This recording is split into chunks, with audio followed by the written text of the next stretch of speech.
All right, guys, so today we're going to talk about how to keep that ball low off the tee box. When you have that 30 mile an hour wind just wailing in your face, how do you get it up the fairway so that you're not leaving yourself with a long approach shot? Well, the answer is you got to smash it hard and you got to smash it low. And that's exactly what we're going to show you how to do today. So Clay, let's go ahead and get set up.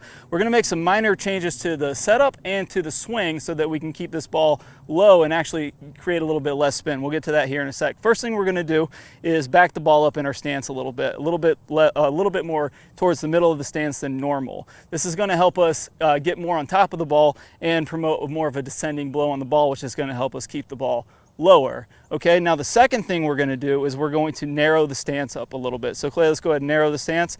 And we're also going to open the stance. So the first reason why we want to do this is narrowing the stance is actually going to put our stable fluid spine just a little bit more vertical. Now, we don't want a straight up and down stable fluid spine. We want our spine tilt to still be tilted away from the target ever so slightly. So in a stock shot, it's going to be about 5 to 8 degrees. For the driver, knockdown driver shot we're going to hit here, or maybe 2-3 degrees, something like that, nothing crazy. Now we also want to open the stance a little bit. Now the reason we want to open the stance is because when we move the ball back and we're hitting more down on the ball, we are going to be striking this ball a little bit more as the club's swinging to the right. So if we were connecting with this ball on the upswing, we'd actually be swinging on it more to the left. So you can imagine if we're swinging on the arc, as I'm contacting this ball, we're going to be contacting as the club's moving to the right. So by opening up the stance, we're going to zero that out so that our ball can start on the right path, okay? So the last part with as far as contact's concerned is going to be our compression line. So in our standard compression line, we're going to be just a little bit more tilted back for the knockdown shot.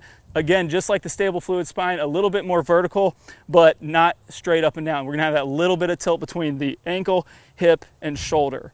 Okay, so now we're gonna talk about the swing. We know that's everything we need to know about the setup and how we wanna be at impact. The swing is going to be a lot like compressing an iron shot. You're gonna have some forward shaft lean. You're almost gonna feel like you're compressing this ball. So Clay, just go ahead and take a slow motion swing where you feel like you're compressing this almost like an iron shot. So you can see there, he's getting a little bit more forward shaft lean. The stance being a little bit more narrow is helping him strike this ball a little bit more on the downward descent. So the most important part of all of this is making sure we're hitting this ball. I'm going to borrow your ball here for a second, Clay. Is that we're striking this ball in the right part of the club face. So if you can imagine the back of this iPad here is the club face. If we thin this ball and we're trying to hit down on the ball, what's going to happen is something called the gear effect. If we hit this ball, so even if we hit it dead square and we hit it off the bottom of the club face, it's actually going to make the club face point down. It's actually going to fold down, and because the ball sticks to the club face at impact a little bit, it's going to actually make this ball spin against this curvature, or the angle that this is tilting down, and it's going to backspin the ball. We're actually going to pop it right up in the air. So this is that ball that might not even get past the ladies' tees if we hit it if we hit it thin. So we want to do the opposite of that. We want to try to hit this ball more towards the top of the club face. That's actually going to give us the opposite effect, and it's going to be more like a knuckleball that's going to shoot out low and hard under the wind, so that when it hits, it's going to get a lot of roll as well. So if we make sure that we do all these things, let's go ahead and show them one here. We should be able to launch this much lower and get it up the fairway, even with that wailing wind in our face.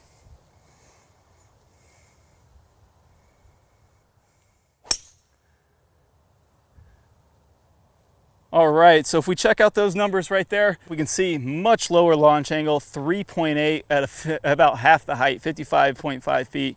That's how you really get it up the fairway when you got that blailing wind right in your face. Guys, make those minor adjustments and start crushing that ball up the fairway even when it's in your face. All right guys, hope y'all really enjoyed this video, but I got a great bonus for you. If we want to be really good at golf, we want to have tons of speed, have a lot of fun, really start cranking that ball, we got to have a lot of lag and then release that lag to get tons of speed. I've got my #1 lag video. I'm going to play a preview of that here in a second. If you want to click the link that pops up on your screen, if you're on a computer, if you're on a tablet, a mobile device, you're going to need to click the iCard. You'll get instant access to that full video, plus you're going to get 5 videos from my Top Speed Golf system. Good luck to you guys. Good luck with that lag. Go out there, crush the ball, have some fun. I'll see you in the lag video. Hi guys, and welcome back. I'm Clay Ballard, and in today's video we're going to talk about one of the absolute worst drills for creating lag. It's a very common drill that I see, and in this drill what we're going to do is we're going to set the wrist very early to create an angle of lag, and then we're going to try to hold this throughout the swing. It's one of the worst things that you can do to build lag. I'm going to talk about the science behind why this is the case, and I'm also going to give you a great drill to help you improve your lag, all in this video. Let's go ahead and get started. If I do it this way versus holding that position, exact same thing happens when we're building the lag in the golf swing. So what we want to do is throughout the swing, I want to have a very low and wide takeaway. So I'm not going to set my wrist early at all. If you look at a lot of the top players, you look at Adam Scott, very wide takeaway, not very much wrist set at all. You look at Rory McIlroy, look at Tiger Woods. All these players are using a wide takeaway and not getting very much wrist set, so that later in the swing, as we start down, we can increase this wrist set, and we're really only going to max out this angle of lag for a split second in the downswing. Okay, so a 3-step drill here. Now, as we get started with this, I want to remind you that the fulcrum in this golf club for getting a massive amount of lag is right at the end of the golf club. This is where I want my hinge point to be.